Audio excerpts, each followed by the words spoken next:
서울시 하수도 미스테리 썰. 하수구 마스터님께서 올려주신 썰랑썰레입니다. 유튜브로 보시는 분들 구독과 좋아요, 알림 설정, 댓글 잊지 말고 한 번씩 부탁드릴게요. 안녕하세요. 썰랑썰레 잘 보고 있는 20대 남자입니다. 저는 현재 직업이 하수도 유지 보수, 단면 보수, 신설 등을 하는 회사의 기술자로 일하고 있습니다. 와, 우리나라 하수도야? 우리나라도 하수도 크네? 미국은 막 무슨 동굴처럼 되어 있던데.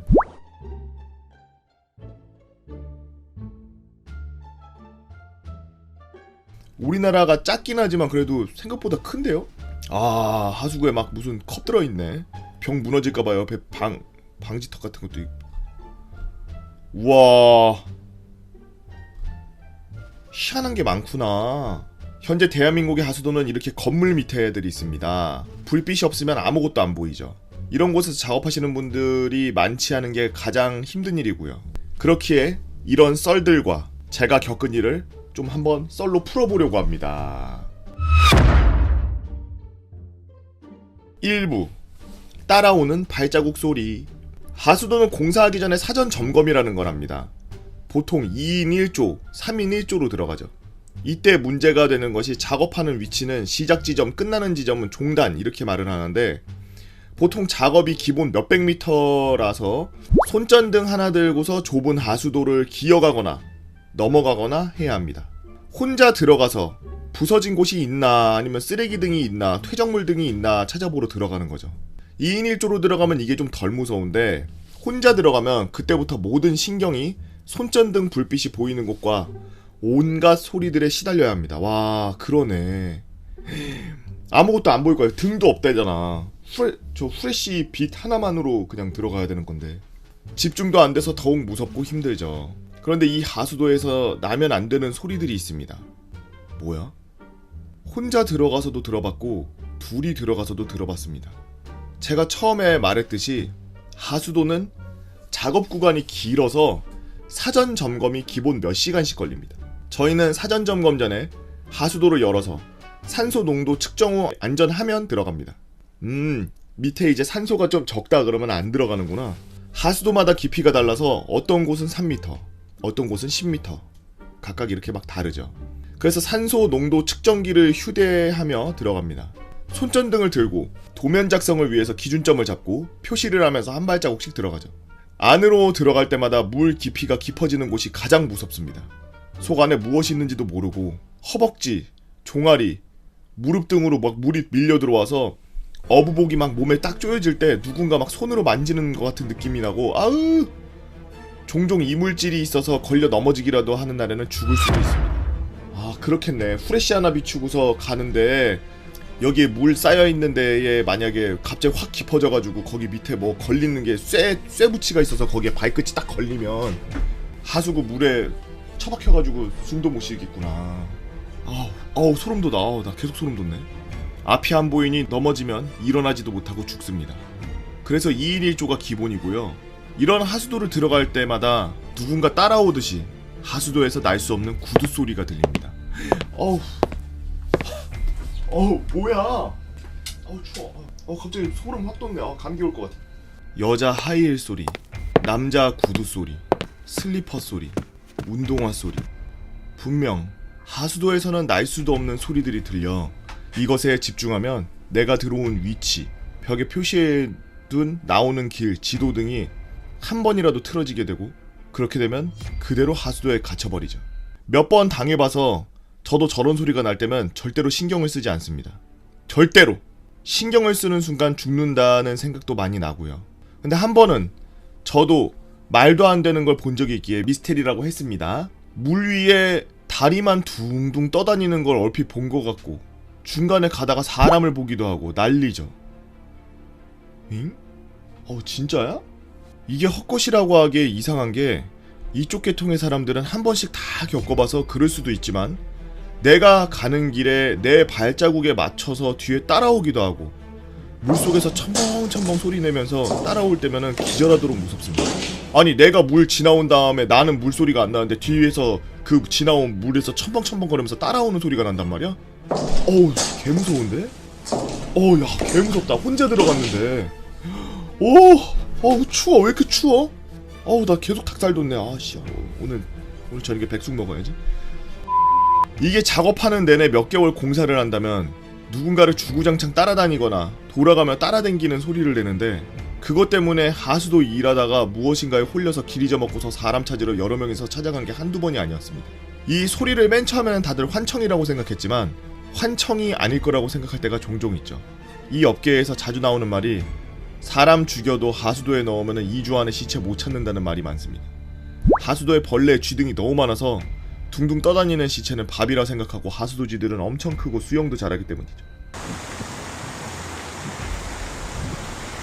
그래서 종종 뉴스에서 시체 나왔다고 할 때마다 정말 무섭더라고요. 이런 게 날 따라오는 게 아닌가 하고요. 글 끝내는 걸 잘 못해서 여기서 끝냅니다. 하수도에 미스테리한 것들이 많아 썰은 이것저것이 있습니다. 나중에 이게 채택돼서 올라간다면 하수도에서 길 잊어먹어서 낭떠러지로 떨어질 뻔한 썰, 하수도에서 시체 발견한 썰, 하수도에서 사람 만난 썰 등 풀어볼 생각입니다. 긴 글 읽어주셔서 감사합니다. 라고 하수구 마스터님께서 올려주신 썰랑썰레였습니다. 어우, 나는 우리나라 하수도가 저렇게 크고 웅장할 줄 몰랐네. 난 되게 요만한 관일 거라고 생각했는데, 아니면 동그란 관이나 이런 거라고 생각했는데 안에 콘크리트로 해가지고 그래도 짱짱하게 잘 만들어놨네. 근데 벌써부터 그 특유의 그 하수구 냄새가 나는 것 같다. 그 시내 같은데 조금 좀 뭐라고 해야 되지? 오래된 시내, 그러니까 개발된 지 오래된 시내, 옛날부터 있던 시내들, 그런데 그냥 건물만 올라간 애들, 하수구 정비 같은 거 안 되고 그런 데는 그 시내 전체에서 하수구에서 냄새 엄청나요. 하수도 정비를 안 해가지고 악취 장난 아니야. 여름에 막 제가 그거를 한번 느낀 데가 어디였냐면은 부천역 앞에.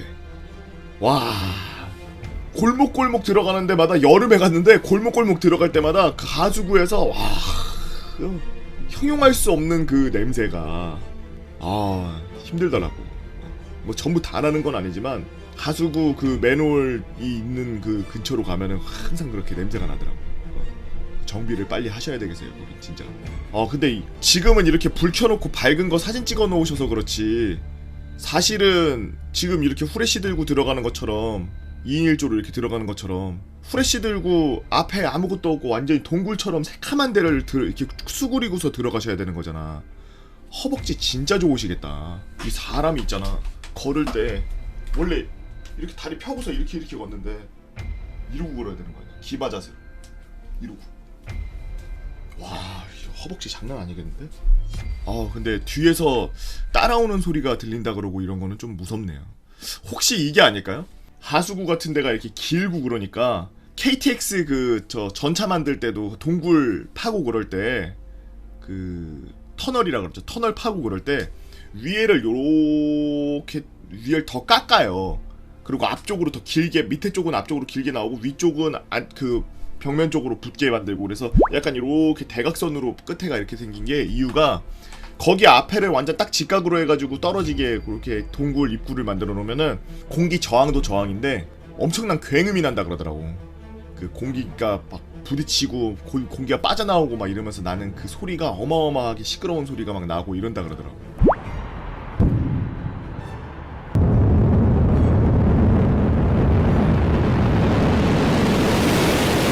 그 지금 보면은 어떻게 보면 하수구는 긴 홀은 그 안에 있는 저 공동 같은 거잖아. 이런 파이프 악기 같은 걸로 치면은 그 안에 비어있는 통 같은 약간 그런 느낌이잖아. 하수구는 다 막혀있고 쫙 이렇게 길게 쫙 빠져있으니까.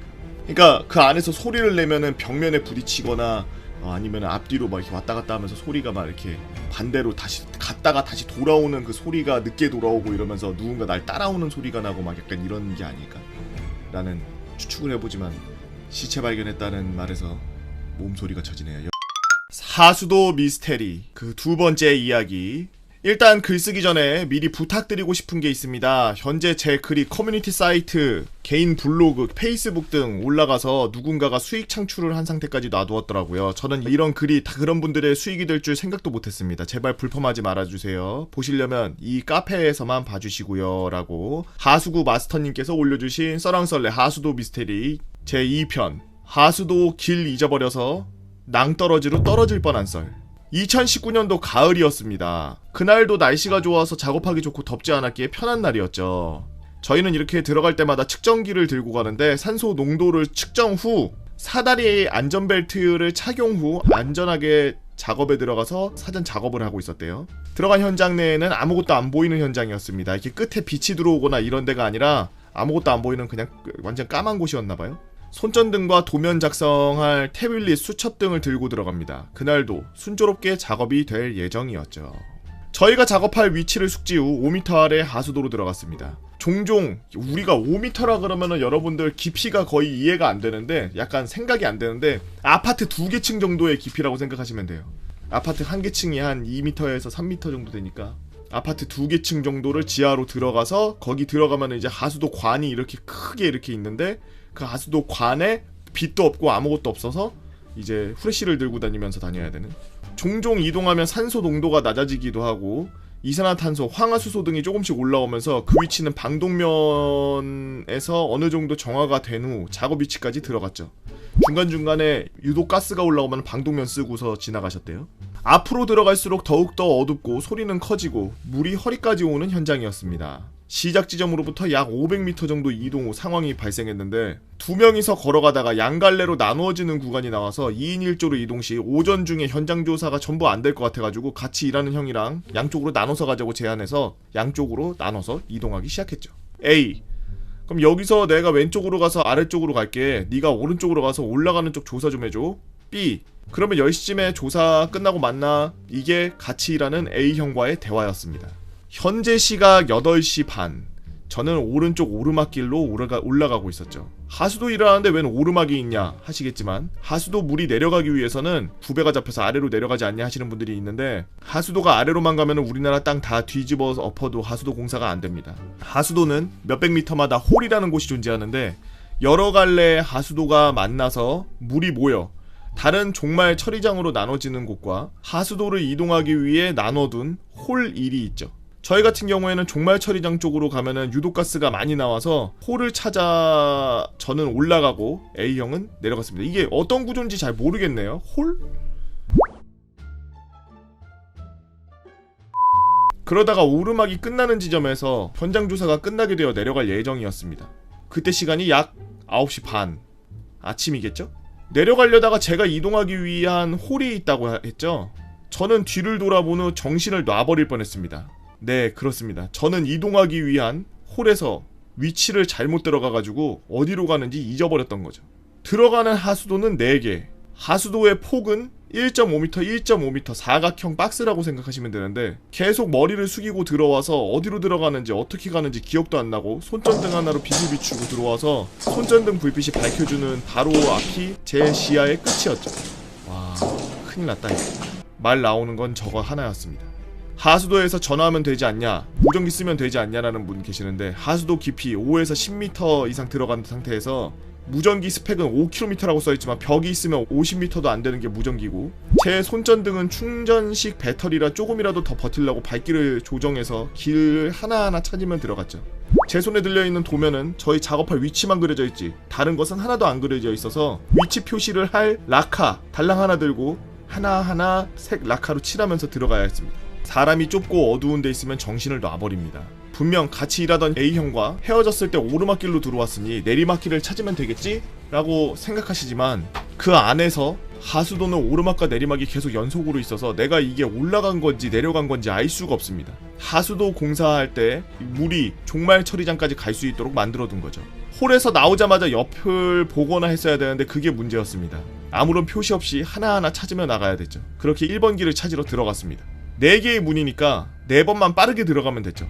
저는 길을 잊어먹으면 위험하니 항상 들고 다니는 호루라기로 어느 정도 걸을 때마다 삑삑 소리를 내며 안으로 들어갔습니다. 첫 번째 길은 맨홀로 나갈 수 있는 수직다리가 있는 곳이었습니다. 하지만 수직다리 위 도로일지 인도일지 그리고 어디로 이어져 있을지 모르게 나갈 수가 없었고 맨홀의 무게도 약 60kg이라 사다리를 잡고서 올라가서 한 손으로 밀어가지고 열 수도 없고 그래서 그냥 그대로 뒤를 돌아서 나왔죠. 1번 길이 아닌 걸 알았을 때 점점 더 무서워졌습니다. 이동 시간이 약 20분이었지만 저는 단 1초도 그 안에 있기 싫었고 허리까지 오는 물, 앞도 안 보이고 종종 가슴까지 물이 올라오면 누군가가 감는 느낌에 더욱더 저를 공포에 젖어들게 했죠. 그러다가 1번 길을 나와서 2번 길로 향해 들어갔습니다. 두 번째 길은 저를 더욱 무섭게 했습니다. 내리막길 하수도는 음식물 쓰레기, 화장실 물, 쓰레기 등이 둥둥 떠다니고 바닥이 굉장히 미끄러워서 평평한 곳이 아니면 절대로 벽을 잡고 지나가야 되는데 벽에 장마 후 쓰레기로 역류해서 붙은 머리카락 그리고 온갖 벌레, 거미, 모기, 바퀴벌레 이름 모를 벌레들이 넘쳐나서 벽을 잡으면 벽이 부스러지며 그 사이로 벌레들이 튀어나왔죠. 그래도 살려면은 한 손으로 벽을 잡고 한 손은 손전등을 들고 앞으로 가야 했습니다. 그렇게 내려가다가 내리막길이 너무 생각보다 가파르더라고요. 그때부터 좀 이상하다 생각했는데 보통 이렇게 가파르다는 건 물들이 한 방에 모인다는 얘긴데 아까부터 종아리까지밖에 안 오는 물들이 이상했습니다. 보통 이렇게 모이는 곳은 8차선 도로 아래나 큰 대로 아래 종말 처리장 가는 길에 하수도거나 산 밑에 우수관 등밖에 없는데 이렇게 내려갈 일이 없었죠. 이상하다 하면서 내려가다 그때였습니다. 내리막이 이상하다 싶어 반대로 가려는 순간 미끄러져서 그대로 한참 흘러내려갔죠. 하수도 물 먹고 다 젖고 정신없이 내려가다가 머리에 무언가가 꽝 하고 부딪히면서 정신을 반쯤 놔버렸습니다. 손전등은 잊어먹어서 정신을 차리고서 핸드폰을 들고 후레쉬를 켜는 순간 저는 죽었구나 했습니다. 제 앞에는 밑으로 떨어지지 못하게 막아둔 철근 맨홀 끝 바로 앞에는 낭떠러지가 있었죠. 이렇게 떨어지면 죽는다는 생각밖에 안 들더라고요. 철근들이 없었으면 그대로 떨어져서 익사해서 죽었을 겁니다. 정신을 차리고 오르막으로 오르려고 움직여도 몸이 제 몸이 아닌 것처럼 네 발로 기어 올라가서 올라가다가 넘어지고 올라가다 넘어지고를 계속 반복했습니다. 제가 떨어진 곳은 대로를 통해 들어가는 종말 처리장 종단 쪽이었죠. 보통 이런 곳은 사람들이 들어가지도 않고 하기에 유독가스 등이 심하게 나서 마스크를 벗으면 그 자리에서 질식사로 죽어버립니다. 아, 종말 처리장이라고 저렇게 물이 한 곳으로 모이는 곳은 가스가 워낙 많이 나와서 사람들이 안 가는구나. 이 하수도 정비하시는 분들이 거기까지 안 가는데 거기까지 지금 어떻게 흘러간 거네. 특히 하수도는요. 흐르는 물일 경우 유독 가스가 모이기 힘들어서 많이 죽지는 않지만 고여있는 물 속에서는 말이 다르죠. 기본적인 거는 머릿속에 있지만 그때는 아무 생각 없이 올라가야 된다는 생각밖에 없었습니다. 네 발로 기어가고 눈에서 막 눈물이 나더라고요. 이렇게 죽는구나 하면서 약 400m를 미친듯이 기어 올라갔습니다. 올라가서 홀을 봤는데 너무 행복했습니다. 이 어두운 하수도에 빛이 보였기 때문이죠. 빛은 A형인 줄 알고 울면서 갔는데 그곳에는 119 구조대분들이 저를 찾는 소리가 들리더라고요. 산소 농도 측정기, 손전등, 깨진 핸드폰, 도면 다 잊어먹고서 간신히 살아 돌아온 거였습니다. 저는 제가 그 아래에 그렇게 오래 있었는 줄 몰랐습니다. 제가 밖에 나온 시각은 오후 3시. 아니 9시에 헤어졌잖아. 9시 반에 헤어졌는데 와, 한 6시간을 거기 있던 거야? 거의? 오전에 나온다고 하고서 2인 1조로 들어갔는데 맨홀 위에 신호를 하시는 분이 A형은 나왔는데 아무리 기다려도 제가 안 나오자 이상하다 싶어서 저를 찾으러 들어왔는데 너무 깊이 들어갔다고 해가지고 밖에 나와서 119에 신고하고 관할 구청에 전화해서 하수도면을 받아서 119 구조대가 들어온 거였죠. 초가을 날씨가 춥지도 않은데 하도 차가운 물 속에 있었더니 온몸이 저체온증으로 쓰러지겠더라고요. 하수도안은 원래 한겨울에도 반팔 입고 다닐 정도로 덥습니다. 사람이 극한으로 떨어지면 온몸의 생체 리듬이 깨진다더니 진짜더라고요. 이렇게 저는 하수도 낭떠러지에서 살아 돌아오고 회사에서는 난리가 났었죠. 이렇게 해서 그해 2019년 하수도 공사는 그 현장을 안 하고 다른 현장에서 하기로 했습니다. 긴 글 읽어주셔서 감사합니다 라고 하수구 마스터님께서 올려주신 썰렁썰레였습니다. 마치 영화 그 기계 나오는 영화 뭐죠? 그 복싱 기계 울버린 아저씨가 나와서 복싱 기계 하는 거 그 영화 뭐더라? 아, 리얼스틸.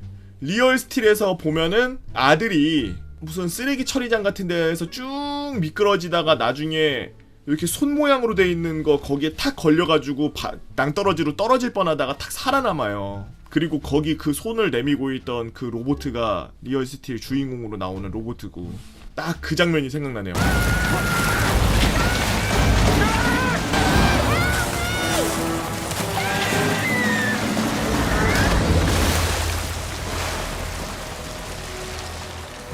완전 어둡고 완전 아무것도 안 보이는데 계속 끝도 없이 미끄러지고 야 올라오는데 한 400m를 올라왔다 그러면 내려가는 동안 한참 내려갔겠는데 야 400m가 작은 거리가 아니에요 여러분들. 100m 달리기 하는 거 미친듯이 뛰어도 여러분들 10초 안에 못 끊잖아요. 그럼 100m 달리기를 4번을 해야지 400m인데 그러면 100m 달리기 전력 질주로 40초를 뛰어야 된다는 얘긴데 40초가 뭐야? 한 1분 동안 전력 질주로 뛰어야 된다는 얘긴데 여러분들 세상에서 시간이 가장 느리게 가는 게 운동이 뭐예요?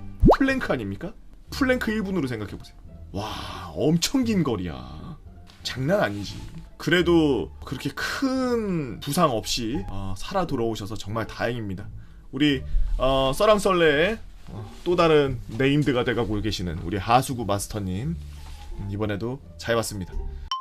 하수도 미스테리 4편. 3편은 돌아가신 분에 대한 이야기도 있고 시체를 발견했다는 썰이 있는데 그게 어떤 분의 사체인지도 모르고 그런 이야기들이 좀 이렇게 섞여 있어서 돌아가신 분에 대한 예가 아니라고 생각해서 아예 유튜브로 작업도 안 하고 읽지도 않았습니다. 궁금하신 분들은 네이버 카페에 오셔서 하수구 마스터님이 올리신 글 보시면 될 것 같아요. 하수도 미스테리 4편. 하수구 마스터님께서 올려주신 하수도 미스테리 네 번째 이야기입니다. 저희한테는 세 번째 이야기겠죠. 안녕하세요. 하수도에서 일하면서 항상 느끼는 거지만 누군가 뒤에서 나를 만지거나 소리가 나면 기절하도록 무섭습니다. 오늘은 하수도에서 사람을 만난 썰 풀어보도록 하겠습니다. 보통 이 정도의 조도에서 항상 일을 합니다.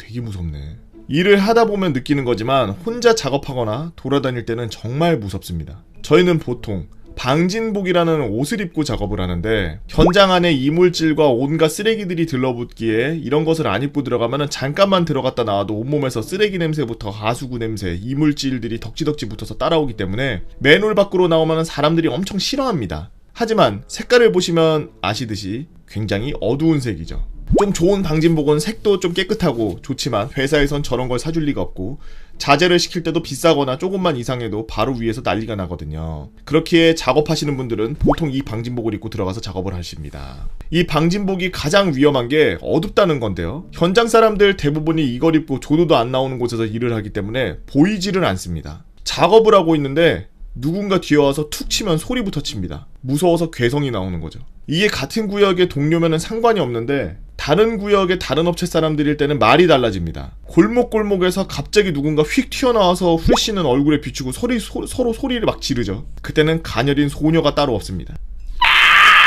보통 작업 구간을 어디 지점 몇백 미터부터 몇백 미터까지 이렇게 정해두고 공무원들끼리 나눠서 관리하기에 1에서 400은 어디, 4에서 700은 어디 이렇게 업체들이 나눠져 있습니다. 이렇게 따닥따닥 붙어있으면 서로 얼굴이라도 보고 하니 덜 놀라는데 100지점에서 일하고 있는데 갑자기 1000지점에 누군가가 후레쉬 하나 들고서 슬금슬금 오면 누군지도 모르지만 놀라 자빠져 쓰러집니다.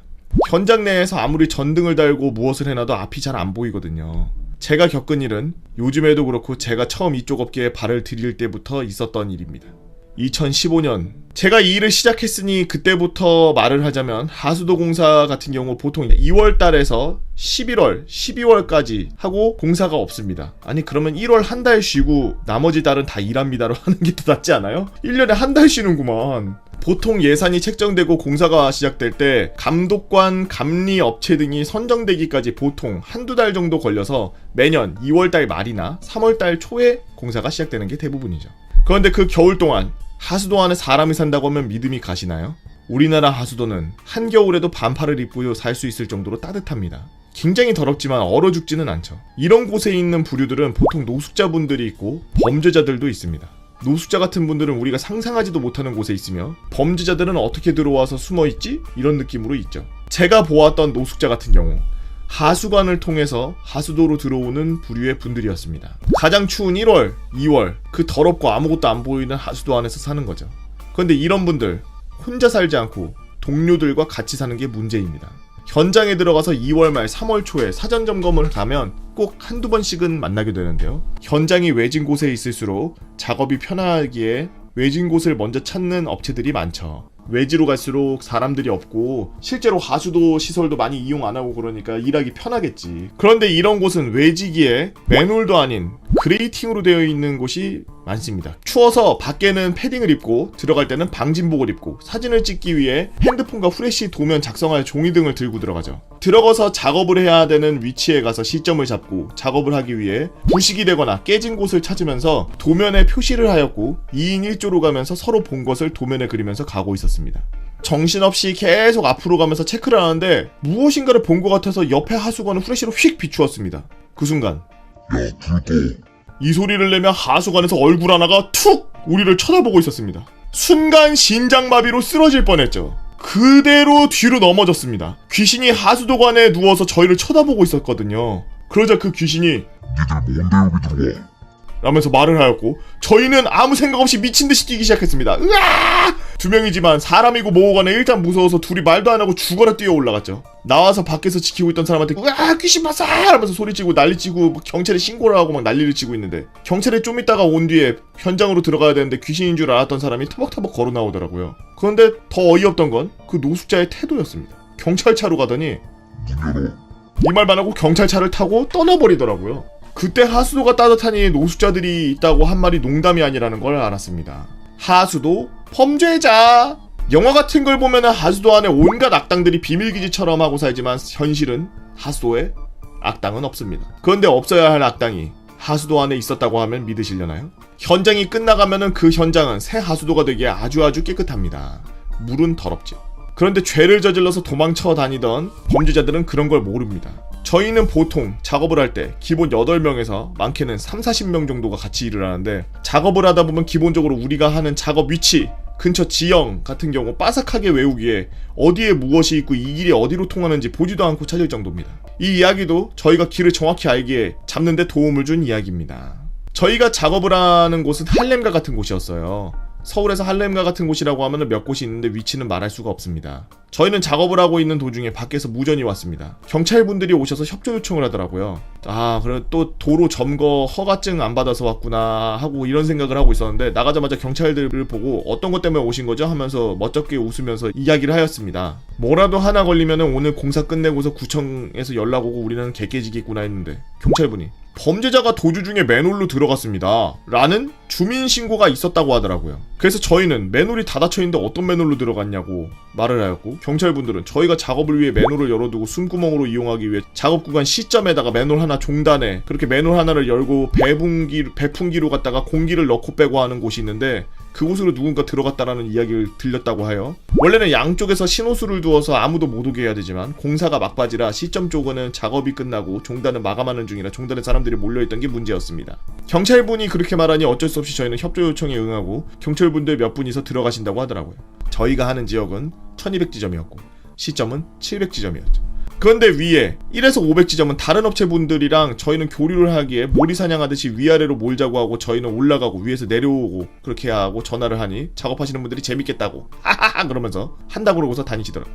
이쪽 분들이 몸이 무지무지 좋기에 다들 연장 하나씩 들고 올라가고 저 위에선 아래로 내려오고 있었죠. 개무섭네. 저희 장비가 기본 25kg에 액세서리 하나 추가하면 35kg까지 나가는 걸 하루 종일 들고 때려 부시는 분들이라 몸은 아주 무지무지하게 좋으십니다. 경찰분들도 4분 정도 저희 쪽으로 올라가고 위쪽에서 4명 정도가 내려오고 있는 상태였죠. 보통 하수도는 경부 고속도로처럼 하나로 이어져 있기에 중간중간 가지관으로 넘어가는 형태로 되어 있는 끝은 종말 처리장으로 이어져 있습니다. 이번에 종말 처리장으로 가다가 낭떠러지로 떨어질 뻔한 썰 있었죠? 저희는 작업하면서 누군가 오는 걸 못 봤고 저 위쪽 업체에서도 못 봤으며 5회에서 1200 사이에 있을 확률이 높다! 라는 생각을 하면서 계속 올라갔습니다. 그런데 아무리 올라가도 사람이 안 보이는 겁니다. 위에서 작업하는 분들도 오셔서 만나고 경찰도 만나고 다 했지만 범죄자는 안 보이더라고요. 그래서 이 범죄자가 가지관 어디로 빠진 것 같다 라는 결론에 도달하였고 가지관들은 끝이 건물들에 이어져 있어서 좁기 때문에 사람이 기어서 들어갈 수도 없고 처음 들어간 입구만 좀 넓은 것이 특징이라 저희는 가지관들의 위치를 알기에 5에서 1200 사이에 있는 가지관 수십 개를 다 뒤졌죠. 그러다 어디선가 끄끄 하는 소리가 나서 찾아봤는데 그곳은 맨홀로 올라가는 손잡이가 있는 곳이었습니다. 그 위에서 손잡이를 잡고 버티고 있는 범죄자를 발견했죠. 사람들 수십 명의 헤드라이트로 쳐다보고 다들 뭐 하나씩 들고 있는 사람들이 하수도 안에서 만나니 범죄자도 정신을 못 차렸는지 그 위에서 떨어져가지고 벌벌벌벌벌 떨고 있더라고. 경찰분들도 오셔서 잡아왔지만 무슨 범죄를 저질러서 도망쳐온 것인지 모르지만 좀 불쌍해 보이더라고. 범죄자에게 연민이 느껴지더라고요. 범죄자가 끌려가면서 가장 웃겼던 건 수갑을 차고 가기에 바닥에 뭐 하나라도 걸리면은 그대로 앞으로 꼬꾸라서 똥물을 몇 번씩 먹더라고요. 지금 생각하면 그 경찰분들도 참 대단하다고 느낀 게 그 똥물에 저희가 준 장화 하나 신고 범죄자 잡겠다고 한두 시간을 쥐잡듯이 잡는 게 대단하다고 느꼈습니다. 무슨 죄를 저질렀는지는 모르지만 저희는 잠깐은 즐거웠죠. 생각보다 범죄자라는 사람이 반항 한 번 하나 없이 잡히는 것도 좀 아쉬웠고 영화처럼 칼이라도 휘두를 줄 알았는데 그런 거 없이 순순히 잡히는 게 맥이 빠지더라고요. 야 이씨 뭐 몽키 스패너 같은 거 하나씩 들고 있었을 텐데 렌치 같은 거 들고 있었을 텐데 다 빠루하고 막 이런 거 하고 거기서 칼을 어떻게 휘둘러 두개골 없어질 일 있어요? 저희는 칼이라도 들면 다들 오한마 곡괭이 아시바 파이프 이런 걸 던질 예정이었습니다. 죽어. 긴 글을 읽어주셔서 감사합니다. 나중에 이야기거리 생기거나 예전에 하던 일들 또 생각나서 써보고 싶을 때 한 번씩 들어와서 써보도록 하겠습니다 라고 하수구 마스터님께서 올려주신 썰랑썰리였습니다. 우리나라 하수도 생각보다 다이나믹하네요. 안녕하세요. 요즘에 일이 많이 바빠가지고 잘 못 들어오네요. 흐흐. 최근까지 서울 외곽에서 일하다가 최근에 서울 강북 쪽에서 일하기 시작하며 일어난 일 때문에 한번 글 써봅니다. 현재 제가 관리하는 현장은 작은 사각형 박스 하수도입니다. 길이는 1.2 곱하기 1.2, 저희는 1200박스라고 부르죠. 제가 맡은 구역은 0부터 400지점까지 되고요. 제 썰을 계속 보신 분들은 이렇게 쓰기만 해도 아실 거라고 믿고 써보겠습니다. 하수도 썰 정말 유명하죠. 각 커뮤니티에 불포함해서 여기저기에 뿌려진 적이 있고 글쓴이께서 뿌려지지 말았으면 좋겠다라고 했는데 결국에는 모든 커뮤니티를 통해서 다 퍼졌고 출처도 공개되지 않은 상태에서 그냥 마치 썰처럼 그냥 돌아다니게 되었는데 유튜브도 어마어마하게 많은 분들이 봐주셔서 아주 인기 있는 시리즈입니다. 한 번도 안 보신 분들은 우리나라 하수도에서 일어나는 일들에 대한 그런 신비한 이야기들 보러 가시면 될 것 같아요. 1편부터 4편까지 올라가 있고 지금 이번에 읽는 게 5편입니다. 이 현장은 제가 정말 안 하려고 난리를 쳤던 현장입니다. 박스 사이즈도 너무 작고요. 일하는 게 너무 힘들 것 같아서 수익이 없을 것 같아서 그랬죠. 가로 1.2m, 세로 1.2m? 야, 완전 어떻게 걸어 거기 안에서? 기어다녀야 되겠는데? 미쳤다 진짜. 실제로도 사무실에서도 거래 때문에 어쩔 수 없이 해야 할 것 같다라면서 말을 하더라고요. 그렇게 이 현장을 맨 처음 본 순간 이거 하면 나 죽겠구나, 너무 힘들어서 도망쳐야겠다 라고 생각했습니다. 제 키가 한 180 정도 됩니다. 네 발로 기어서 가야 할 구간들이 너무 많이 나오더라고요. 진짜 이거 병 안 걸리나 진짜. 너무 고생하시네. 와, 이거 안에서 사진 찍으신 거야 실제 현장. 와, 개무섭겠다 진짜. 안쪽의 상황은 처참했고 기존의 관로 관리가 안 되어 있어서 준설 물량도 많이 있었죠. 그래서 장비를 넣으려고 알아봐도 사이즈가 너무 작아 힘들다는 업체들 때문에 포기하고 사람들이 일일이 들어가서 걷어내고 있었습니다. 그렇게 다음날부터 준설 작업 인원들이 준설을 하는데 작업 인원들이 자꾸 칼, 젓가락, 숟가락 등이 하수도에서 잘 안 나오는 것들이 나온다고 하더라고요. 그래서 여기가 식당 근처라 그렇지 않겠냐라는 말을 하면서 작업을 진행했죠. 진행시키는 동안 힘들다 하시는 분들이 속출하고 최대한 빨리 작업하고 빨리 퇴근하자면서 감언이설을 하면서 일을 속행했습니다. 그렇게 준설 작업이 다 돼서 일이 끝난 2차 작업인 단면 보수 작업에 들어갔어요. 으아, 이거 뭐야? 이게 뭐야? 오래된 벽면을 때려 부시고 새로운 면으로 만들어주기 위한 작업이죠. 으아, 이 오랫동안 된 이 벽면을 다 깐 다음에 그 다음에 새로 벽면을 칠해주는 거야? 야, 이거 몸에 진짜 안 좋겠다. 이거 뭐 가스나 이런 거 노출 안 되나 진짜. 와, 이게 무슨 일이야. 2021년도 한국에서 지금 이런 일을 하고 계신 분들이 있으신 거예요. 얼마나 대단해요 진짜. 이런 분들 안 계시면은 님들 진짜 하수구 다 막혀가지고 집에서 설거지도 못해요. 세탁도 못 돌리고. 진짜 대단해. 박수가 나온다 진짜. 와, 개 힘들겠다 진짜. 아니 막 가스에 냄새에 막 더러운 거 묻고 막 저거 목 계속 들고 있어야 돼서 힘들고 돌가루 날리고 시멘가루 날리고 막 이러는데 그 안에서 막 아우 덥고 막 대박이네. 저는 이 작업을 하는 동안 부셔야 할 곳, 부시지 말아야 할 곳을 체크하며 위치 표시로 빨간색 라카 스프레이로 칠하면서 전 구간을 돌아다니고 있었죠. 그러다가 저희 구간이 끝나는 지점에 다른 구간이랑 연결되는 원형 관로를 찾아냈습니다. 이렇게 생긴 관이 하수관 안쪽에 있었다고 생각하시면 편합니다. 이런 관로를 지나가니 저희 현장과는 다른 아주 넓은 현장이 나왔죠. 최근에 공사를 했는지 바닥도 매끈하고 벽과 천장도 매끈했습니다. 근데 자꾸 어디선가 깡깡깡 하는 소리가 나며 사람 소리가 나더라고요. 그래서 저는 원형관으로 지나 소리의 진원지를 찾으러 한번 기어가 봤습니다.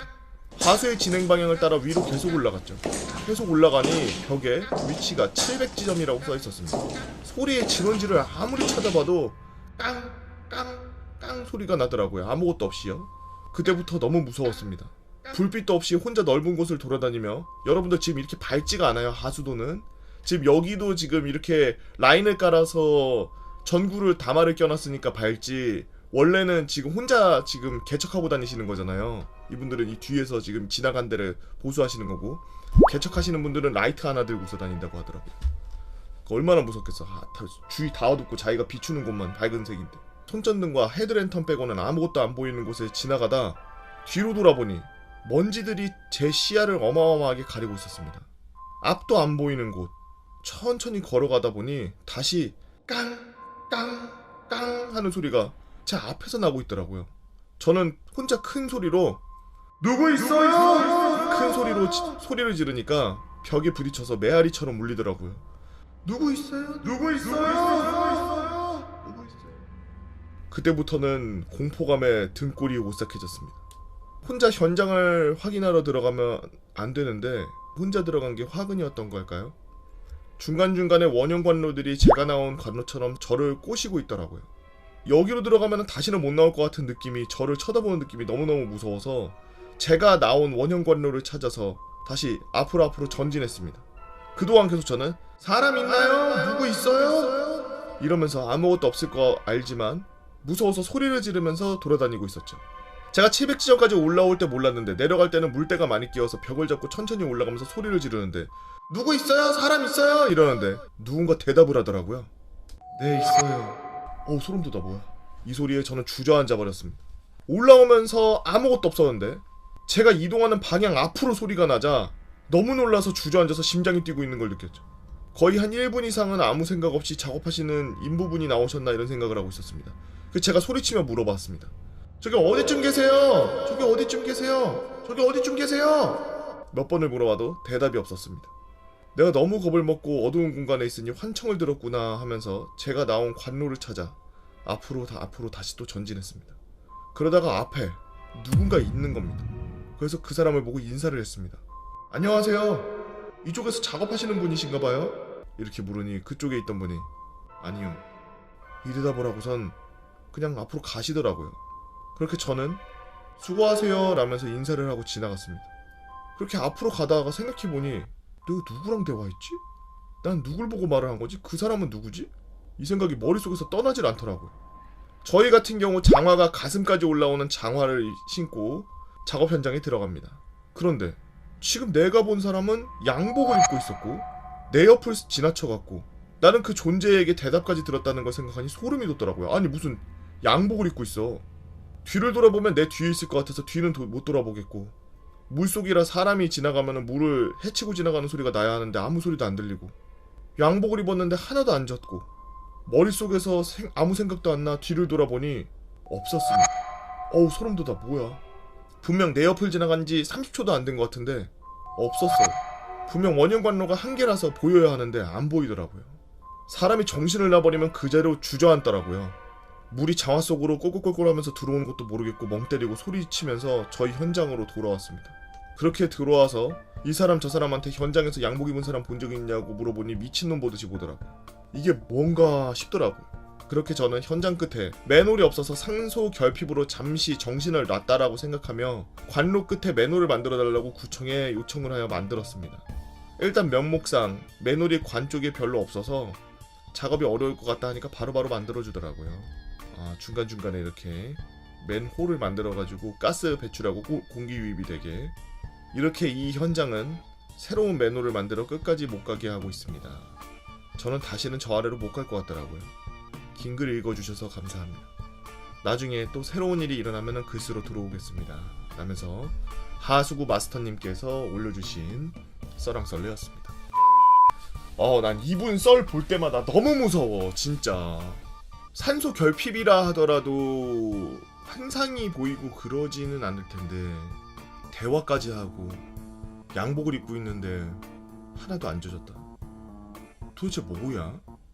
도대체 뭐였을까?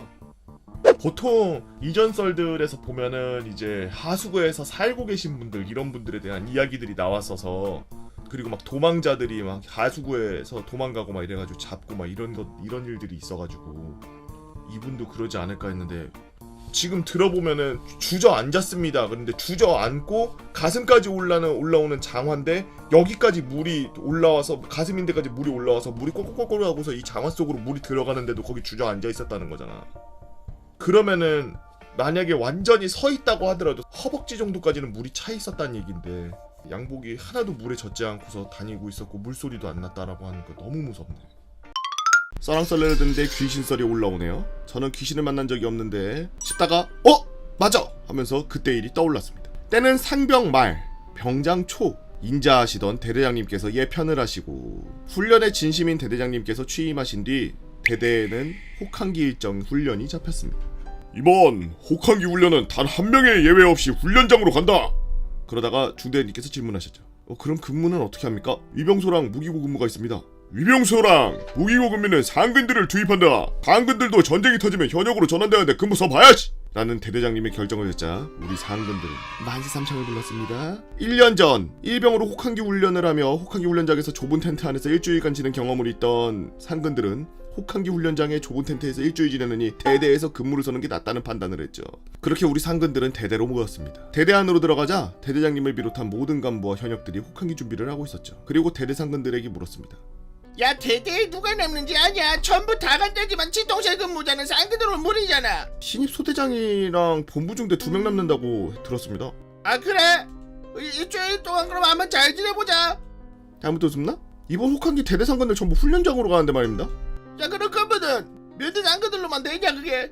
지통실에 근무표 작성돼 있으니 한번 확인하시지 말입니다. 그리고 저와 동기들은 지통실에 들러서 암구어와 근무표를 확인했죠. 근무표를 본 저희는 어이가 없었습니다. 근무는 2시간 동안 서고 4시간 동안 휴식, 로테이션 한다고 나와 있었습니다. 물론 무기고와 위병소를 각각 돌아야 되니 사실상 4시간 근무에 2시간 휴식. 저는 바로 면대장님께 이 사실을 알렸고 면대장님께서 대대장님과 통화 후 근무 계획을 수정하셨습니다. 6시간 근무, 12시간 휴식. 무기고 위병소 근무 합쳐서 12시간 근무, 6시간 휴식으로요. 그야말로 기적의 조삼모사. 근무표가 결정되자 동기들이 모두 모여 이야기를 했죠.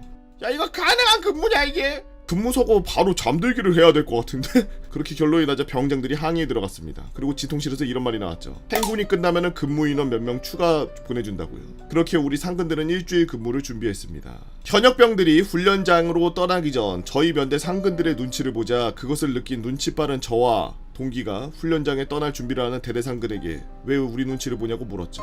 야! 현역병들 왜 저러냐? 눈치 엄청 보는데? 자기들 없는 사이에 생활관 더럽힐까봐 그러는 것 같습니다. 상근들의 논의에서 현역병 생활관은 쓰지 않고 도서관을 상근들의 생활공간으로 쓰기로 했습니다. 도서관 말하는 느낌상 책상들과 책꽂이가 진열되어 있는 곳 같지만 작은 구식 생활관의 관물대에 대신 책꽂이가 진열되어 있는 그런 이상한 곳이었죠. 대대 연병장에서 완전 군장을 한 현역들과 대대 상근들이 사열을 마친 뒤 훈련장으로 행군을 시작하며 차례대로 연병장을 나서고 대대의 면대 상근 19명과 소대장 1명 현역병 2명만 남긴 채 저희 면대 상근들은 도서관에 모여 자신들의 가방에서 바리바리 쌓은 물건들을 풀어놓기 시작했습니다. 수많은 까까와 판타지 소설들이 쏟아졌고 그것들을 한 곳에 모으니 과자가 산을 이루더라고요. 최연장자인 저의 선임이 소대장에게 비싼 과자를 쥐어주며 말했습니다. 지통실에서 근무자들하고 같이 드시지 말입니다. 잘 먹을게. 야, 그리고 이거 새 근무표. 소대장이 근무표를 건네주자 2시간 근무에 6시간 휴식의 로테이션 근무표를 보여주더라고요. 그렇게 소대장에게 뇌물을 먹이고 소대장이 가져온 근무표를 벽에 붙인 뒤 근무를 시작하게 됐습니다. 무기고 근무를 선 뒤 도서관에 돌아오자 과자 반이 없어져 있더라고요. 이야, 하루 만에 다 먹겠다 이 새끼들아. 아이, 그럼 사람이 몇 명인데 아이고, 다음 근무까지 잠이나 잘란다. 다음 근무할 때 깨워라. 그렇게 저는 잠을 자고 난 뒤 저의 근무 시간이 되자 같이 근무 나가는 후임이 저를 깨우더라고요. 그렇게 저는 후임과 지통실을 향했고 지통실에 도착하자마자 소대장에게 신고 같은 건 필요 없다며 저희에게 빈탄창과 M16 워키토키를 주고 바로 위병소로 가라고 했습니다. 지통실에서 나서자 저희를 따라 소총을 든 못 보던 인원 하나가 저희를 따라왔죠. 너 누구야? 대대 현역입니다.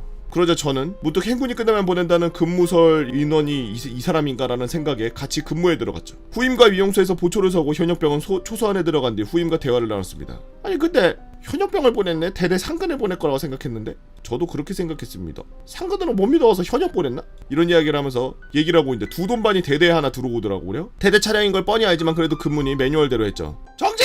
뭔 용무로 왔습니까? 그러자 조수석에서 대대 중대장이 머리를 빼꼼 내밀며 말했습니다. 너네 밥 주려고요. 그리고 짬찌 잘하는지 보러 왔어요. 짬찌는 소대장만 한데요. 그리고 저는 후임에게 차량 통제봉을 올리라고 지시한 뒤 워키토키로 지통실에 중대장님 오셨다고 연락을 넣었죠. 차량이 들어오고 후임과 다시 노가리를 갔죠. 아니 무슨 밖에서 밥을 만들어 오냐?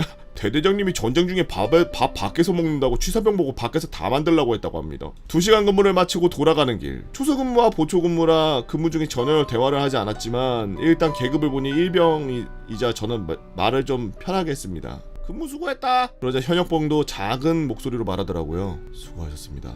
그런데 이 일병 이상하게 계속 저와 근무가 겹칩니다. 상근 근무자들은 계속 바뀌는데 이 친구는 계속 저와 근무를 나가더라고요. 하지만 이내 현역병 수가 적으니 근무 빡세게 돌린다라고 생각했죠. 게다가 계속적으로 초소 근무를 하기에 더더욱 그렇구나라고 생각을 했습니다. 그렇게 시간이 흐른 뒤 너무 심심해서 지통실에 한번 놀러 갔습니다. 이때 지통실 근무자도 12시간 로테이션을 도는 중이라 지겨움과 피로감이 쩔어 있었고 저를 보니 반기더라고요. 커피 한 잔과 함께 이런저런 이야기를 하는데 함께 들어갔던 일병에 대해 얘기를 꺼냈습니다. 이제 내일이면 훈련도 끝나는 거지. 와 수고했다 니들도 대대 근무자들도. 수고는 면대 상근들이 많이 했지 말입니다. 초소 근무자 걔한테도 좀 수고했다고 전해라. 초소 근무자요? 걔 있잖아 일병. 일병 말입니까? 대대 인원 중에 일병 없지 말입니다. 뭔 소리야. 계속 나랑 같이 가던 대대 현역 그 소소 근무자 임마. 뭐 아까부터 초소 근무자라고 하셨는데 저희 인원 모자라서 초소 근무자 없이 근무표 짰습니다. 애초에 보초 근무자가 초소 근무까지 겸임하도록 워키토키 줘서 보내지 않았습니까? 초소 입출 기록도 워키토키 듣고 지통실 근무자다 작성하고 있어 뭐 아시지 않습니까? 그때 저는 소름이 돋았습니다. 초소 근무자가 하는 일은 두 가지. 대대에 누군가 입출을 하면 지통실에 워키토키로 무전을 날리고 입출 대장을 작성하는 거였는데 근무 인원수가 적다 보니 초소 근무를 없애기 위해 워키토키는 보초 근무자들 중에 선임이 가지고 나갔고 입출 대장은 지통실에 워키토키 소리를 듣고 지통실 근무자가 적고 있었던 거죠. 저는 그대로 도서관으로 향했고 노가리 까던 대대 상근들에게 초소 근무자에 대해서 물었습니다.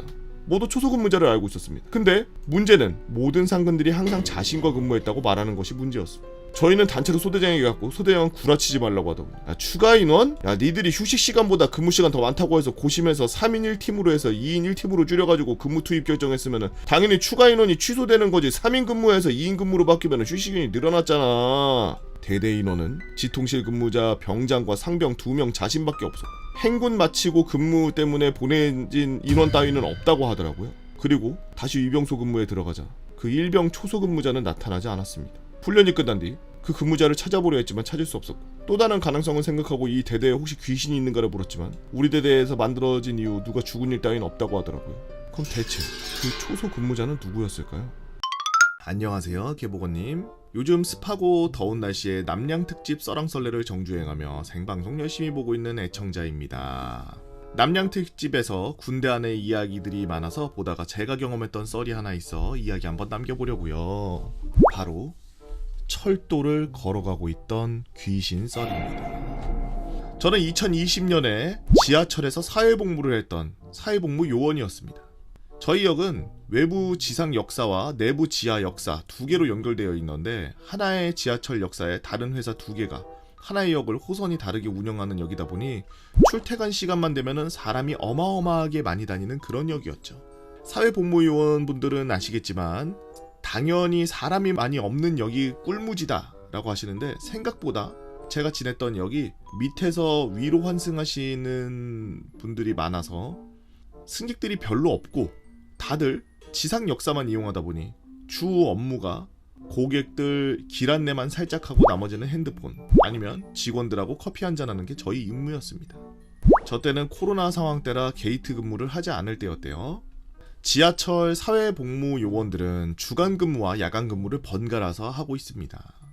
야간 근무였던 오늘은 무슨 꿀을 빨까 고민하면서 시간을 보내고 있던 참 갑자기 역내 지상 열차와 연결되어 있는 관제 전화가 울리면서 평소에 잘 울리지도 않던 관제 전화라 긴장해서 전화를 받았죠. 감사합니다. 땡땡역 사회복무요원 누구누구입니다.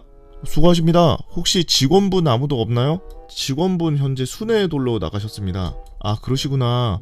죄송하지만 혹시 그쪽 사복 몇 명 있어요? 저희 오늘 한 명 있습니다. 네 알겠습니다. 전화를 받은 저는 특이사항 종이에 위쪽 역사에서 사복수를 물어보는 전화를 주었다라는 사항을 적어놓고 아무 생각 없이 핸드폰을 하고 있었죠. 그리고 직원분이 오시자마자 그분께 특이사항을 말씀드렸습니다. 과장님, 방금 전에 위에 역에서 사회복무 요원수 물어봐서 불러드렸어요. 뭐지? 쟤네 그런 거 안 물어보는데 왜 물어봤대? 그러게요. 위에 역이랑 우리 역이랑 회사도 달라서 뭐 해줄 일도 없는데. 그러니까 말이야.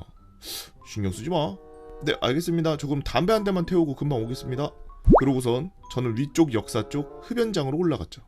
한창 퇴근 시간대라 지하철 구경하면서 담배를 태우고 있는데 위쪽 역사에서 땡땡역을 이용하시는 고객분들께 안내 말씀드리겠습니다. 현재 저희 노선에 문제가 발생하여 열차가 지연되고 있사오니 고객분들께서는 조금 불편하셔도 조금 기다려주시기 부탁드립니다. 라고 역에서 방송이 나오고 있었습니다. 저는 속으로 아이고 퇴근하는 사람들 집에 빨리 못 가겠네 하면서 안쓰럽게 쳐다보고는 다시 근무를 하기 위해 근무지로 돌아가는데 직원분께서 말씀하시길 야 땡땡아 아까 그 전화 있잖아 위쪽 역 바로 옆 역에서 누가 열차에 뛰어들었대. 에? 아까 내가 왜 물어보는지 이상해서 전화를 해봤더니 옆에 역에서 어떤 할아버지께서 뛰어들었다 하더라고. 아이고 옆 역이 급행이 안 다니니까 오늘 사복이 없었는데 갑자기 상황이 생겨서 급하게 우리 역에라도 도움을 좀 청하려고 전화를 한 거더라고. 안 되는 거 알면서도 급해서 그랬다 그러더라. 저는 그 말을 듣고 그 직원분의 급하면서 영혼이 없는 목소리가 그런 이유였구나 라고 생각하며 한편으론 지상역의 근무지가 아니어서 다행이다 라고 생각한 지 2시간 뒤 갑자기 위쪽 역사에서 저희 역으로 사람들이 막 들어와서 직원분들과 저희에게 쌍욕과 화를 엄청 내는 겁니다. 너네 때문에 늦게 갔다, 너네 때문에 내 시간이 낭비됐다 이러는데 아니 그나마 퇴근 시간이라 다행이지 출근 시간이었으면 상상도 하기 싫었죠. 그리고 한편으로는 위쪽 역이랑 우리 역이랑 아무 상관도 없고 다른 회사인데 위쪽 역에서 일어난 일을 우리도 욕을 먹고 한편으로는 서럽기도 하고 고객들은 그런 상황을 모르고 욕을 하니 한편으로는 그 할아버지 때문이라고 원망하게 되었습니다. 그렇게 일을 치르고 시간이 흘러 저희 역과 위쪽 역이랑 오갈 수 있는 통로가 있어서 위쪽 역 막차를 볼 때 같이 올라와서 고객들에게 막차 상황을 알리고 위쪽 역 직원분 마주보고 인사 한번 한 뒤 이상 없음을 보고하고 다시 내려와서 셔터 닫고 엘리베이터 잠그고 자주 뵙던 위쪽 역 직원분께서 땀범벅에 떡진 머리에 해숙해진 모습을 보고 저는 알았죠. 아까 그 사건이 얼마나 심각한 상황이었는지요. 그리고 역사 막차까지 보고 입구 셔터 닫고서 사회복무실 가서 쉬기 전에 담배를 한 대 태울까 하고 흡연장으로 올라갔죠. 흡연장이 지상역 지하철이 다니는 선로 펜스 바로 옆 렌트카 업체에서 운영하는 주차장 쪽에 있는데 밤에는 아무도 다니는 사람이 없어 엄청 의심스럽습니다. 오늘따라 조금 쌀쌀하고 으스스한 느낌이 들면서 담배를 한 대 태우고 있는데 저기 끝에 뭔가 이상한 게 보이는 것 같아서 자세히 보니까 사람 형체가 옆 역 선로에서 우리 역 선로 위로 천천히 걸어오고 있는 게 보이는 거예요. 자세히 보지는 않아서 누군지는 모르지만 이 시간대에 담배를 피우고 있으면 선로 점검하거나 작업하시는 분들이 간혹 가다가 있어서 그런 분들인가 보다. 담배를 태우고 있는 거예요. 아니 뒤쪽에 작업하는 열차 불빛이 보이고 서서히 열차가 다가오고 있는 겁니다. 그 불빛을 보고 저는 아저씨 거기 뒤에 열차 와요 라고 말씀드렸지만 못 들은 건지 무시하는 건지 계속 터벅 걷고 거기 계시면 위험해요 라고 말씀드렸는데도 그 열차가 가까이 오는 때까지 계속 걷고만 있는 겁니다. 솔직히 작업하는 분이라면 멀리 불빛이 오면은 열차 오네 하고서 바로 피하던가 아니면 옆으로 이동해서 지켜보기라도 할 텐데 더 크게 말씀드리려고 가까이 다가가 보니 갑자기 제가 보았던 사람의 형체가 열차 라이트에 녹기라도 하는 것 마냥 훅 하고 증발해버렸고 그 열차는 뭐가 있어? 라고 하는 아무런 이상 없이 그냥 스윽 하고 지나가는 겁니다. 저는 이때 너무 소름이 확 돋았고 내가 뭘 잘못 봤나 싶어서 무지하게 떨었습니다. 사람이 갑자기 당황하면 온몸에 힘이 빠져서 아무런 생각을 못하게 되는 게 이런 느낌이구나라는 걸 알게 되었죠. 그때 제가 너무 소름이 돋아서 피우고 있던 담배를 끄고 바로 당직 서시는 직원분께 말씀드렸더니 그분께서 장난으로 그거 설마 어제 돌아가신 그분 아니야? 라고 말씀하셨고 그때 정말 소름이 돋아서 사회복무실에서 잠도 못 자고서 직원분이랑 같이 당직을 섰던 기억이 나서 생각이 나서 글을 한번 써봅니다. 반응이 좋다면 역사 마감하고서 불 다 끄고 직원이랑 공포썰 불다가 화장실 소리에 순찰 돈썰, 역사 내에서 귀신 본썰, 사회복무실 기생충썰 한번 풀어볼까 합니다. 지금은 술자리나 썰로 풀 수 있는 일이지만 그때 그 상황에 아직도 생각하면 너무 무서운 일이었으며 아직도 생각해보면 소름이 막 돋아요. 그 할아버지께서는 무슨 일이 있으셔서 그런 안 좋은 선택을 하셨는지는 모르겠으나 늦게나마 고인의 명복을 빕니다. 그리고 지하철 이용하시는 분들 직원들 너무 미워하지 말으셨으면 좋겠어요. 그분들도 별로 못 받는 급여에 시민들의 안전을 위해서 애쓰고 사건 터지면 쉴 새 없이 움직이는 분들이니까요. 항상 지하철 타실 때 그분들의 노고를 생각하시면서 이용해 주셨으면 좋겠습니다. 긴 글 읽어주셔서 감사하고요. 덧붙이셔서 그때 그 선로를 걷는 사람이 사람인지 귀신인지 아직도 분간이 안 가네요. 멀리서 볼 때는 사람 같았는데 가까이서는 보지도 못해서 귀신 같은데 아닌 것 같기도 합니다. 인천 공익님께서 올려주신 썰랑썰레였습니다. 안녕하세요. 저는 개복원님 유튜브 채널 구독자예요. 일전에 우리 부대 PX병은 주임원사 썰을 올렸는데 저는 트위치 방송은 보지 않고 유튜브만 보는 아재라서 제 사연이 소개되었는지 소개되지 않았는지 잘 모르겠네요. 출퇴근 그리고 지방 출장 때 차 안에서 매번 듣다 보니 들었던 사연이 계속 나오는 지경에 이르러 제 사연을 한 번 더 쓰게 되었습니다. 전역한 지 15년이라는 시간이 지나버려서 약간의 오류가 있을 수는 있으나 최대한 사실 그대로 작성해 보도록 하겠습니다.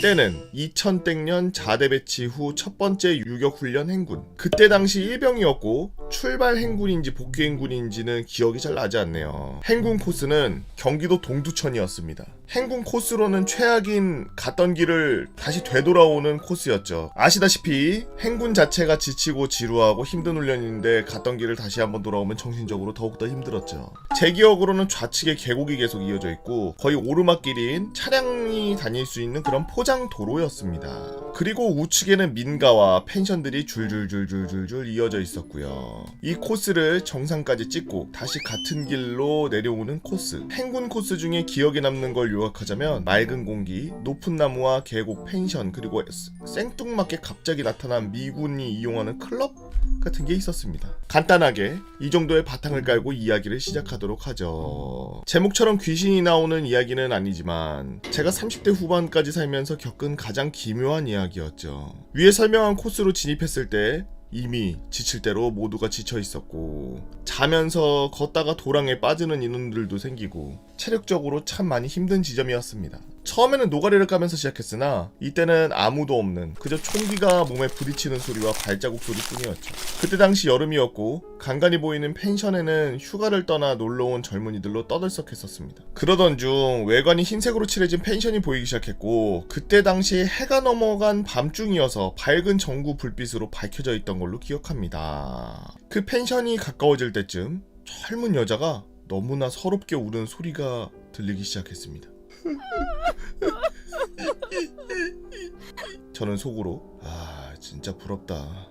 팔자도 좋네. 술 먹고 울고불고 하는구만. 나도 그냥 울고 싶다 라고 생각하고 있었죠. 그 울음소리가 꽤나 컸고 서럽게 들려서 남자친구한테 차였나 라는 혼자 쓸데없는 생각을 하면서 지나가게 되었습니다. 그리고 해당 코스의 반환점에 도착했는데 우리는 이제 드디어 휴식을 취하게 되었죠. 저는 서럽게 우는 여자 울음소리가 생각나서 쉬는 시간에 동기에게 아까 있었던 일을 이야기할 겸 말을 걸었습니다. 야, 아까 전에 펜션 지날 때 팔자 좋게 술 먹고 서럽게 우는 여자 너무 부럽더라. 뭔 소리야? 난 못 들었는데? 에이, 그럴 리가 있나. 엄청 크게 서럽게 울었는데 네가 피곤해서 못 들었지. 저는 단순하게 동기가 힘들어서 못 들었구나 라고 생각하는 찰나 옆에 있는 다른 후임들도 그런 소리를 못 들었다는 겁니다. 그래서 저는 같은 중대 인원들 선후임 가릴 것 없이 물어보기 시작했습니다. 그런데 그때 그 울음소리를 들은 사람이 한 명도 없는 겁니다. 분명 엄청 크게 들렸었고 청각에 문제가 있지 않은 한 무조건 들을 수밖에 없는 소리였기에 저는 그 순간 소름이 돋았죠. 저는 고등학교 때까지 가위에 정말 자주 눌렸고 아주 어릴 적 유체 이탈한 기억도 있고 가끔 목류병처럼 베란다나 문 앞에서 눈을 뜬 적도 많을 정도로 기가 약했습니다.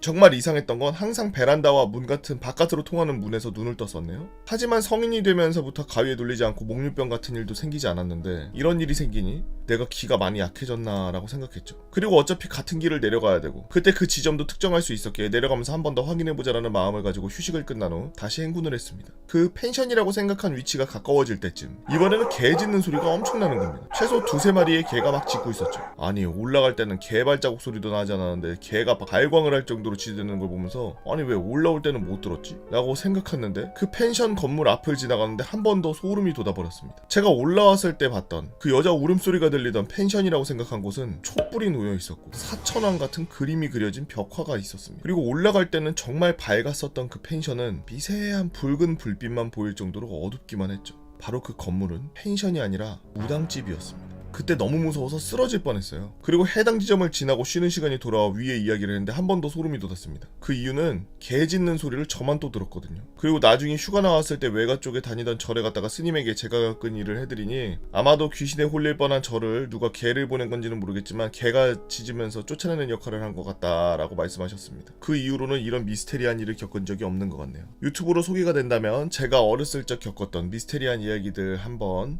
그리고 군대에서 겪은 의가사 제조기를 후임으로 받은 설 등 몇 가지 한번 풀어보도록 하겠습니다.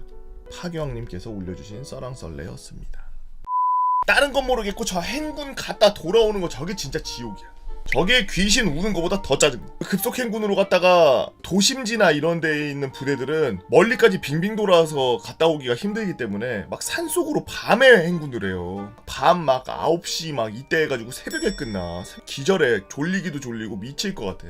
근데 그런 행군하는데 도심지에 있어서 약간 외곽으로 빠져서 걸어야 되는데 농수로 같은 데 이용해서 외곽으로 빠졌다가 산 탔다가 농수로로 빠졌다가 똑같은 환경, 똑같은 풍경 똑같이 또 봐야 돼요. 근데 단 하나 좋은 점은 있어요. 얼만큼 남았는지는 예상할 수가 있어. 그래서 저는 군대 있을 때 행군을 한 5-6번 한 것 같은데 행군할 때 항상 출발할 때 돌아오는 길에 항상 그 길로 오는 길이 있으니까 그 길에 상징이 될 만한 물건들이 있잖아요. 그런 것들을 손으로 그냥 이렇게 쓰다듬으면서 지나가. 엄청 빨리 걷고 있잖아, 급속 행군이라. 그러면서 머릿속으로 돌아올 때 느낌이다 행군하면서 계속 그렇게 가는 거야. 그러고서 돌아올 때 다시 돌 탁 치면서 집에 가는 거야. 이제부터는 줄어드는 거야. 줄어드는 일만 남은 거야. 계속 그렇게 행군할 때마다 그렇게 한 거야. 뒤져 너무 지루하고. 진짜 군대에 있을 때 행군할 때 생각나는 거 이거 하나밖에 없어요. 우르밀착 하시랍니다. 우르밀착 왜 이러는지 알아? 좁은 데 지나가는데 차 계속 지나가서 미쳐. 그러다 갑자기 농촌 바닥 들어갔는데 농촌 한가운데, 농수로 한가운데서 갑자기 막 무전기 막 겁나 울려. 막 중대장거 소대장거 막 무전기 막 사라운드로 막 울려. 아이고 시작됐네. 예비 동작으로 먼저 이거 까놔. 뭐야? 가스 방독면. 그래 나중에는 방독면 빼고 방독면 피만 갖고 갔어요. 나중에 짬 먹고 나서는 행군 왜 갔는지도 모르겠는데 말년인데 행군 하라 그래가지고 행군했는데 말년에는 그냥 방독면 피만 들고 가가지고 방독면 피 이렇게 쓰고 간부 지나가는데 밤에 하니까 새벽에 잘 안 보이거든. 군대에 있을 때 약간 이상한 저런 귀신 같은 불가사의한 그런 경험들 좀 많이들 하죠. 저도 난리 났었던 적이 있는데 정냈는데 없어져 버리고 막 이런 적이 있었는데. 제가 잘못 본 게 아닌데 앞에서 하사 한 명을 보고서 경례를 했는데 얘네들은 못 봤다고 합니다. 혹시 올라오는 무슨 간부 있었습니까? 혹시 올라올 간부 있었습니까? 라고 물어봤어요. 군대라는 곳이 아무래도 체력적으로나 정신적으로 너무나 갈갈이 당하는 곳이기 때문에 제가 봤을 때는 귀신이 뭐 있다 없다 뭐 이렇게 뭐 판단할 수는 없지만 만약에 귀신이 있다면은 기가 허해서 보이는 거고 귀신이 없다면은 정신적으로 문제가 점점 생겨서 고장이 나고 있는 건 아닐까요? 귀신 10번 본 사람은 의병 전역시켜줘야 되는 거 아닌가요?